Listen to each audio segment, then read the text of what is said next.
সহ বহু প্রতিষ্ঠান উনি তৈরি করেছেন, প্রতিষ্ঠা করেছেন। কিন্তু আজকে যেন আমরা পিছনে ভালোবাসি, সেই ৮২ বছর অর্থাৎ ১৯৫৪ সালের পর থেকে, মৃত্যুর পর থেকে আজকে ৮২ বছর হয়। এই ৮২ বছর তখন আমার বয়সও ৮২ বছর নয়, আমার চাকরির বয়স অর্থাৎ ২৬ বছর, অর্থাৎ বয়স ৫৪ বছরে দাঁড়িয়েছে। কিন্তু প্রতিবারই আমরা শুনি, আমরা দেখি, বুঝি, যারা সরকারি কর্মকর্তা থাকেন, যারা এই সরকারি রাজনৈতিক বিরুদ্ধ থাকেন, শুধু একটাই বলি আমরা শুনে যাই, আচার্য প্রফেসর চন্দ্র রায়ের বাড়ি দ্রুত জাতীয়করণ করে এখানে একটা পর্যটন কেন্দ্র করা হবে। আমরা জানি এবং শুনি এখানকার সম্পদগুলো সংরক্ষণ করা হবে, এখানে একটা রেস্ট হাউস করা হবে, পুকুর খনন করা হবে। পিছনে তার কিছু অবদান গবেষণা করতেন, যেখানে তিনি জন্মগ্রহণ করেছিলেন।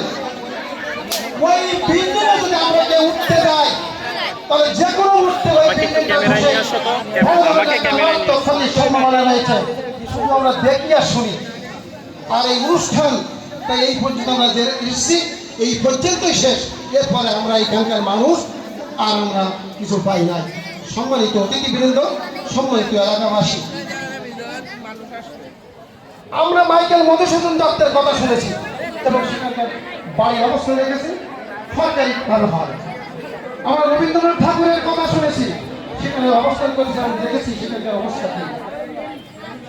পাঁচটা উপজেলা জামর আউলিয়া মেহেরপুরচন্ডী বিরুদ্ধে আমি সাগর জন্মস্থান এখানে সার্ভিসের এক জন্মস্থান। কিন্তু কোনদিন বাংলাদেশের মানুষের কোন মানুষের একটি জায়গা নাই, সেই জায়গাটা অন্তত সুন্দরভাবে জাতীয় পর্যায়ে আমরা নিয়ে যাই। তামিলনাড়ুর কোনো কথা আমরা দেখতে পাই না, জানতে পাই না, শুধু শুনে যাচ্ছি। সম্মানিত অতিথিবৃন্দ, আমাদের কিছু করার নাই, আমাদের হাতে নাই ক্ষমতা, আপনাদের হাতে অনেক কিছু আছে। আমরা আপনারাই বলুন, আপনাকে পিছিয়ে রাখতে ভালোবাসি, বলেন, আপনারা কথা বলেন। যদি আমরা পিছিয়ে রাখতে ভালোবাসি, আপনার সাথে বাস্তব প্রমাণ। দয়াগিরি প্রদত্ত বিভাগ এখানে রয়েছে, ডিসি অফিসে আমরা যদি যাই, লাইন দিয়ে ওখানে ঢুকতে হয়। ইউনো অফিসে যাই, লাইন দিয়ে ঢুকতে হয়। বিভাগীয় অফিসে যাই,